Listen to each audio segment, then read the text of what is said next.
एक बार आलस्य से परेशान एक व्यक्ति गौतम बुद्ध के पास आता है और कहता है, बुद्ध, मेरे अंदर बहुत आलस्य है।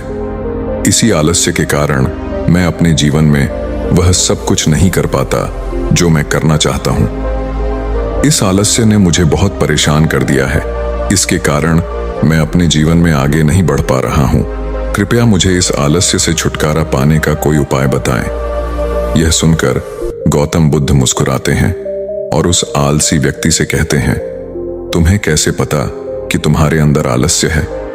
आलसी व्यक्ति ने कहा, बुद्ध, न केवल मैं बल्कि मेरा पूरा परिवार भी कहता है कि मैं एक आलसी व्यक्ति हूं। बुद्ध ने कहा, क्या तुम मुझे सबूत दे सकते हो कि तुम आलसी हो? आलसी व्यक्ति ने कहा, हाँ बुद्ध, मैं दे सकता हूं। बुद्ध ने कहा, तो सबूत दो। आलसी व्यक्ति ने कहा, बुद्ध, मुझे पता है कि सुबह उठना मेरी सेहत और दिमाग दोनों के लिए फायदेमंद है, लेकिन मेरा आलस्य मुझे सुबह जल्दी उठने नहीं देता।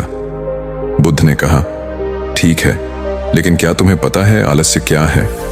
आलसी व्यक्ति ने कहा, बुद्ध, मुझे नहीं पता कि आलस्य क्या है, लेकिन यह जो भी है बहुत बुरा है। बुद्ध ने कहा, आलस्य एक मन की स्थिति है, एक भावना है, एक विचार है जो हम मनुष्य जाने अनजाने में करते हैं। अपने भीतर सृजन करें। आलसी आदमी ने कहा, लेकिन कैसे बुद्ध? बुद्ध ने कहा, सबसे पहले आपको यह समझना चाहिए कि हमारे अंदर आलस्य दो कारणों से पैदा होता है। पहला कारण शारीरिक और दूसरा मानसिक। पहला कारण शारीरिक आलस्य है भोजन।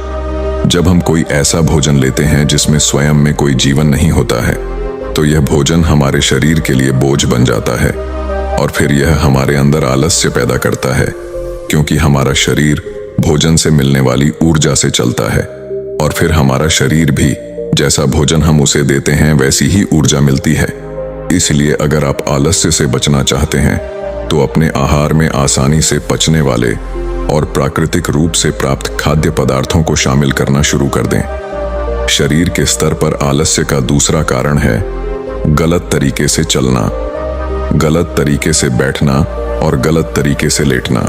गौतम बुद्ध ने आश्रम के भिक्षुओं की ओर इशारा करते हुए आलसी व्यक्ति से कहा, यदि आप ध्यान से देखेंगे तो आपको आश्रम के इन भिक्षुओं के चलने बैठने और लेटने की स्थिति में एक विशेष प्रकार का संतुलन दिखाई देगा। उनके पैरों के बीच तालमेल रहता है। जब वे बैठते हैं तो उनकी रीढ़ की हड्डी सीधी होती है और गर्दन थोड़ी ऊपर होती है, और जब वे लेटते हैं तो उनका शरीर पूरी तरह से शिथिल होता है, जिससे उनके शरीर के किसी भी हिस्से पर कोई तनाव नहीं होता है। वे गहरी और आरामदायक नींद लेने में सक्षम हैं। आलसी व्यक्ति ने पूछा, बुद्ध, क्या पर्याप्त नींद लेना भी उतना ही महत्वपूर्ण है? बुद्ध ने कहा, कम या ज्यादा नहीं। यदि आप नहीं लेते हैं तो पर्याप्त मात्रा में सोना हमेशा फायदेमंद होता है। आज रात पर्याप्त नींद लें तो कल आपका पूरा दिन थकान और सुस्ती से भरा होगा। इसलिए पर्याप्त नींद भी उतनी ही महत्वपूर्ण है। आलसी व्यक्ति ने कहा, हाँ बुद्ध, मैंने भी इसे महसूस किया है।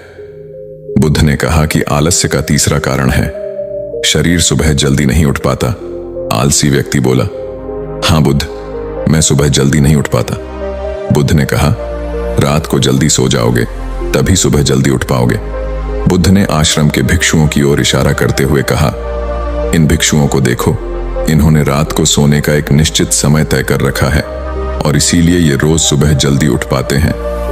प्रत्येक बौद्ध भिक्षु को अनुशासन का पालन करना पड़ता है और यही अनुशासन उनके जीवन में संतुलन लाता है। कुछ लोग अनुशासन को बंधन मानते हैं। उन्हें लगता है कि अनुशासन उन्हें बांधता है, लेकिन सच तो यह है कि अनुशासन हमें बांधता नहीं बल्कि मुक्त करता है। इसलिए अगर आप शारीरिक स्तर पर आलस्य से छुटकारा पाना चाहते हैं तो खुद को अनुशासित रखें, एक निश्चित दिनचर्या का पालन करें। आलसी व्यक्ति बोला, लेकिन बुद्ध, मैं कहां से शुरू करूं? सही प्रकार का खाना खाने से, बैठने लेटने और ठीक से चलने से, या सुबह जल्दी उठने से? बुद्ध ने कहा, अभी से शुरू करो। इस समय तुम जो भी कर रहे हो ध्यान से करो। सबसे पहले तुम मन के स्तर पर आलस्य को समझो। बुद्ध ने कहा, मन के स्तर पर आलस्य का पहला कारण हमारी पुरानी गलत धारणाएं हैं। जब हम अपने आप को किसी काम के लिए सक्षम नहीं मानते हैं तो हमारे अंदर आलस्य पैदा होता है। अगर हमारे मन ने यह मान लिया है कि पिछली बार की तरह इस बार भी साथ ही मैं इस काम में असफल हो जाऊंगा, इसलिए हम उस काम को करने में आलसी हो जाएंगे, जबकि हम खुद को यह विश्वास नहीं दिला पाते हैं कि पिछली बार और इस बार में बहुत अंतर है। अब हम मानसिक रूप से वह नहीं हैं जो हम पहले थे। पिछली हार से भी बहुत कुछ सीखा है, इसलिए मानसिक आलस्य से बचने के लिए सबसे पहले खुद पर विश्वास करना सीखें। मानसिक आलस्य का एक अन्य कारण छोटी सोच वाले और आलसी लोगों की संगति करना भी है। कई बार ऐसा होता है कि हम खुद आलसी नहीं होते हैं, लेकिन कुछ आलसी और कामचोर लोगों के साथ रहते रहते हम खुद ही आलसी और कामचोर हो जाते हैं। यह सुनकर आलसी व्यक्ति बोला, हाँ बुद्ध, मैंने भी ऐसा महसूस किया है। बुद्ध ने कहा, सबसे पहले तो संगति में रहना बंद करो आलसी और कामचोर लोगों से।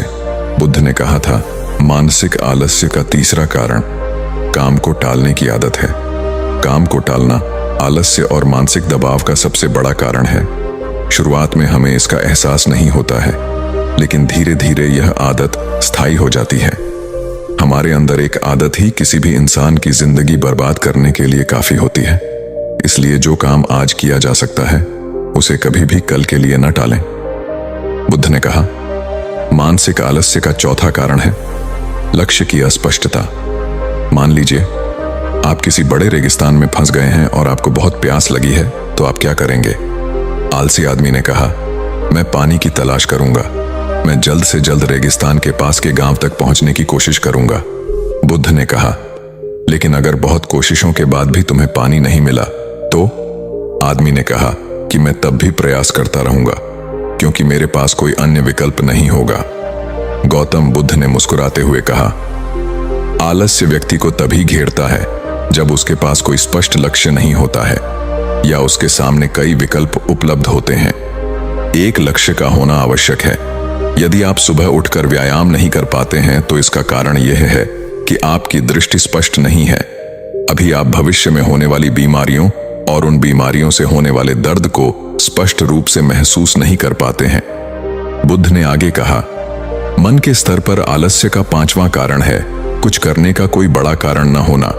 मान लीजिए कि आप बहुत सारे कीमती गहने लेकर एक सुनसान रास्ते से गुजर रहे हैं। आप चलते चलते बहुत थक गए हैं और आपका बैठने का बहुत मन कर रहा है और आप एक बड़े पेड़ के नीचे आराम करने के लिए बैठ गए। आप बैठे ही थे कि आपने देखा कि कुछ लुटेरे दूर से आपकी ओर दौड़ रहे हैं। तो क्या ऐसी स्थिति में भी आपका आलस्य आपको भागने से रोक पाएगा? नहीं। तो मेरी बात समझिए, आपका आलस्य आपको केवल वो काम करने से रोक सकता है जिन्हें करने का आपके पास कोई बड़ा कारण नहीं है। वह आलसी व्यक्ति कहता है, आपका बहुत बहुत धन्यवाद बुद्ध, अब से मुझे आलस्य का सारा खेल समझ में आ गया है। गौतम बुद्ध कहते हैं, मेरी एक बात हमेशा याद रखना, जहां स्पष्टता है और काम करने का कोई बड़ा कारण है, वहां आलस्य नहीं हो सकता।